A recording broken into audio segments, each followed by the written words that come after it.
At ito nga pala ay araw ng Sabado at nangahoy kami ng aking kaibigan doon sa kabilang bahay. Hello, hello, hello once again. Ito nga pala ang inyong teacher na feeling vlogger. At ito nga ngayong araw na to ay sabot kami sa akong friend na mangahoy kami dito sa Piak Balay. Tara, samahan niyo kami. Dahil nga nakamotor lang kami na single, nakipag-swap muna kami dito ng carrier kila Tito Bindoy at Michelle. Shoutout sa inyo dyan. At ito na nga ang aming sasakyan ngayon para mas marami kaming makarga. At ito na at malapit na nga kami sa aming destinasyon. Samahan niyo po kami para naman mas malingaw ta sa ating gagawin. So heto na nga at malapit na nga kami sa bahay na aming inuuwian dati. Ang mga nakaraang mga taon dito kami umuwi. So talagang maraming mga experience ang naaalala ko pag napupunta ako sa lugar na to, no? Na maraming kasiyahan, kalungkutan, siyempre mga bandings na nangyari dito sa lugar na to. Tapos sa mga puno na yan, tingnan nyo, ito na yung bahay namin ngayon. Hi, so much for that. Baka umiyak pa po tayo. So ito na nga at habang ating inaalala ang mga memories dito sa lugar na to, samahan nyo na lang po ako sa pag-akit sa bundok na aming pupuntahan. Bundok ba yan or bukid? Basta para siyang action ng bundok kasi paangat. So dito kami kukuha ng kahoy. Tapos itong kasama ko, si Jao, sabi niya meron daw ubi, no? Baka daw gusto ko ng ubi kasi marami daw nagkukuha ng mga ubi dyan. Pero sabi ko hindi rin natin mapakinabangan kasi konti lang rin naman.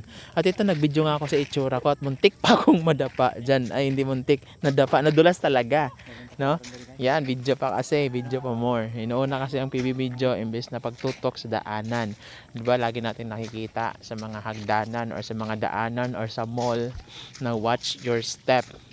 Ngayon ang nangyayari kasi mga vlogger na rin tao, watch your phone kung nakukuhaan ba ng video yung sarili mong muka, no?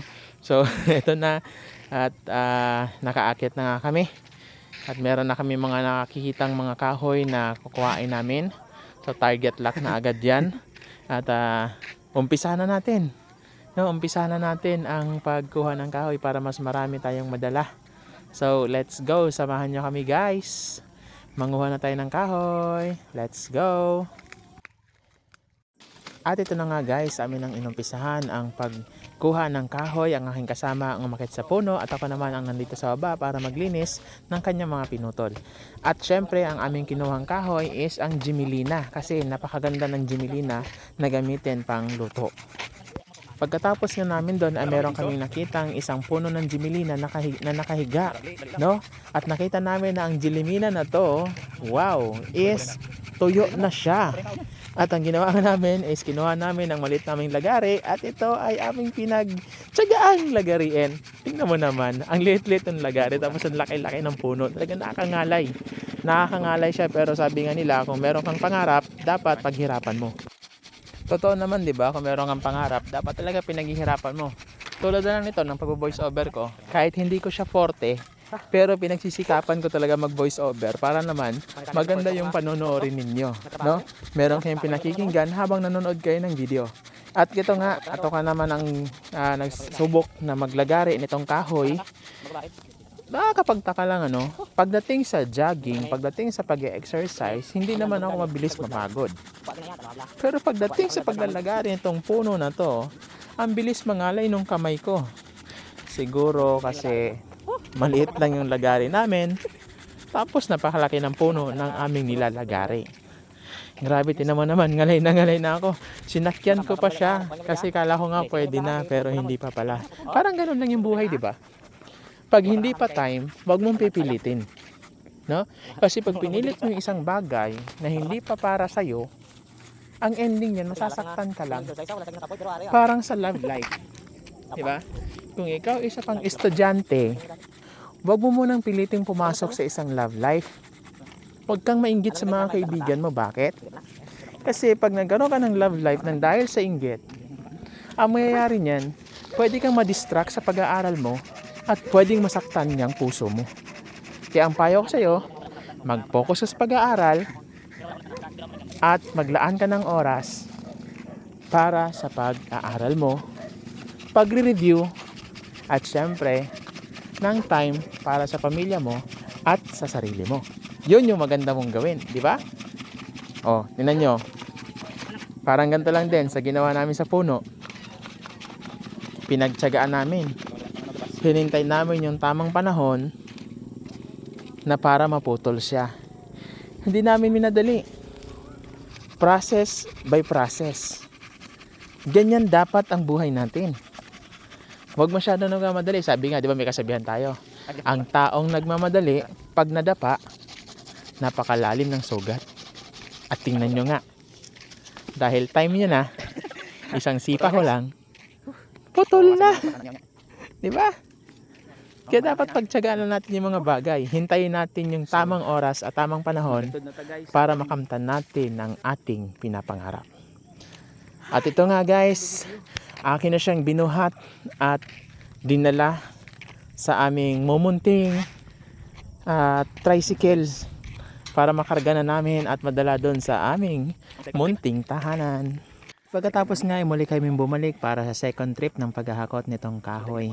Siyempre marami kaming pinutol kanina, di ba? Nakita niyo yung kanina, di ba? Yung nililinisan ko sa taas. Ito binalikan namin para aming dalhin sa aming mumunting tricycle at makarga na at makauwi na kami. Let's go! At ito na nga ang isang malaking pagkakamali namin na dito kami dumaan sa dinaanan namin kanina paangat o papunta pa lang sa aming destinasyon. Grabe, 'di ba? Sabi ko kanina, napaka-tarik niyang akitin. Ngayon, napaka-tarik niya rin babaan. So, ang nangyari nito is nagkadulas-dulas na kami. So, pinatay ko muna yung video para hindi ako mahirapan. No, pinatay ko muna, tapos nung medyo malapit-lapit na ako, ayun, nag-video na ulit ako. At ito nga, nalaglag yung kahoy kong dala. Bakit naman kasi mag-video pa? Alam nang meron ng karga. Ako naman, talaga naman Brian. Ano ka ba? At ito nga, at pinagpatuloy na natin ang pagbubuhat ng kahoy. At syempre, tuloy pa rin tayo sa pag-video. Syempre, feeling vlogger tayo eh. Kailangan natin to para meron tayong ipopost, di ba? Anyway, naalala ko lang sa nangyari kanina sa pagkahulog ng kahoy ko. Sa pagpapatuloy ko sa pagbubuhat ng kahoy. Parang sa pag-abot din ng mga pangarap natin. 'Di ba minsan meron tayong ups and downs sa pag-abot ng ating mga pangarap. Minsan pa nga yung mga taong nasa palibot natin nagiging crab or humihila sa atin pailalim. Pero to tell you, huwag kang papaapekto sa kanila. Kung meron kang pangarap sa buhay, focus sa pangarap mo. Gawin mo ang lahat. Basta di lang masama. Gawin mo ang lahat para maabot mo yung pangarap mo. Madapa ka man minsan, pero ang gawin mo, tumayo ka, lumaban ka, pagpatuloy mo yung pagkuha ng mga pangarap mo. At ito na nga guys, sa part ng video na to, wala talaga kaming plano para kumuha ng mangga, pero may nakita kami kasing puno ng mangga na hitik sa bunga. So dahil nga sa pagtatakam namin sa Indian mango, ayun, umakyat na agad ang inyong lingkod at ako nagpaka-superman at kumuha ng panungkit. Binigay sa akin ng kasama ko at ito nga, nanungkit tayo ng mga mangga at ito yung pinufood trip natin nung nakaraang araw. Pero syempre, napakasarap niya, nakakamiss kayang kumain ng mangga. Minsan lang to guys. So, kaya sinulit na natin yung pagkuha. Pero wala talaga kaming plano nito. Never talaga kami nagplano na kumuha ng mangga. Talagang pangangahoy lang talaga yung plano. Karong hapon, mangahoy miog, manguhag. Indian mango. Kay daghan na dito tayo. Sige. Taga-asa. Sige, abot. Okay na? Sige. Kanya po, dolo. Talo na, talo. Ay, nasangit. Uy, nahulog dyan. Kaya lang. Ha? Kaya mo? Ha? Talon? Sige, sige, wait lang. Kabot. Ay, sorry. Wal, sorry. Ay, lain. Kacha. Tiga, video pamanggod. Mahulog na yan eh, dere. Video pa manggod. Lisod na sa sitwasyon.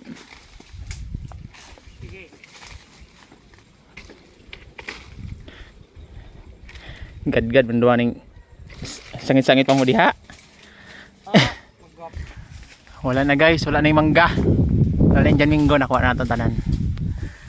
So yun na, manaog na ta. Manaog na ta kay wa na yung Minggo. Ato na hulot. Let's go. Ah, Yaman niya doon na. Lima bro. tawang tabi. Okay. Dalalagari. Dalahan kayo. At ito na nga guys, pagkatapos namin kumuha ng mangga nagano na kayo para umuwi na talaga. At alam nyo ba guys yung nangyari sa amin dito?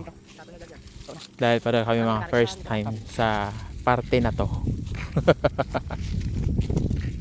Nagkaligaw-ligaw pa kami sa dadaanan namin. Actually meron kaming ginawang kalsada kanina pagpunta namin dito. Alam mo may dala kaming itak or spading. Tapos medyo nilinis namin yung daan. Tapos pag uwi namin tingnan nyo naman sa video kung saan na kami nagsususuot. Hindi na namin alam kung saan yung kalsadang ginawa namin kanina. Tingnan nyo, nagano na kami dyan, naging parang sundalo na ba? Training sa mga sundalo. Nagyuyoko-yoko, lumulusot sa mga balagon. Tanawa naman, daghan kaayong mga sagbutan. Ana, gad manggod. Imbes nga meron ng dalan nga buhat ganina pagpatubang. Na Wara na mig sundalo anang sigig suot-suot sa bisan asang mga kasagbutan. Ay ambot na lang gid diri sa akong tour guide. Oy, nahimo naman siyang torture guide. Pero sige lang. Meron akong tiwala sa kasama ko. Hanggang nakikita ko na merong kalsada sa unahan. Hala, sige, suot. Bahala na kung saan man ka magsuot-suot. Basta importante suot. Ay nako, kasadya. At nakita na nga namin ang kalsada at medyo nalipay na kami kaya syempre makapuli na kami. At sa dalan gani may nakita pa kaming another kahoy na aming binitbit. At syempre napakaganda nitong kahoy na to at madadagdag namin siya sa aming mga nakuhang kahoy na kanina. At ito nga hinintay ko si Jao para diretso na kami. Mas maganda kasi magsabay kami para kung magtalang kami or mawala ang isa, pareho kami mahawala. Kumapitaw, no? Kumapit lang ka kanya. At least di boring, di ba? May kasama ka pa rin. At ito na nga, at pauwi na kami. At nandito na tayo sa ating sakyan.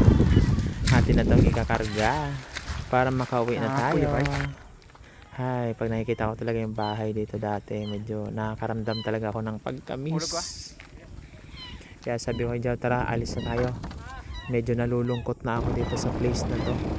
At hanggang dito na nga lang po ang ating video. Maraming salamat po sa panonood. Maraming salamat na nakabot dito. Don't forget to follow, like, share, comments. Bye-bye and God bless everyone.